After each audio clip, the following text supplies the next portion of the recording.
ఒక వ్యక్తి, దేవుని నమ్ముకున్నటువంటి ఒక వ్యక్తి కనికరమును ప్రేమించగలగాలి.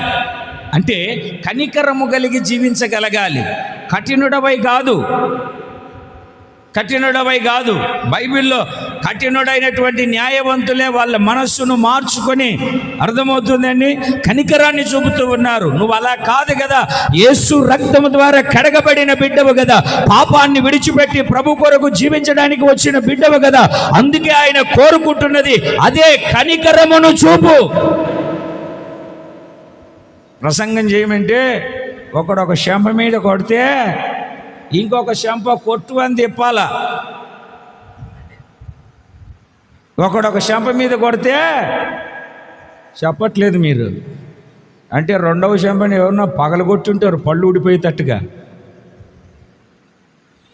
పగలగొట్టుంటారు. లేకుంటే ఎందుకంటారు? ఒకరొక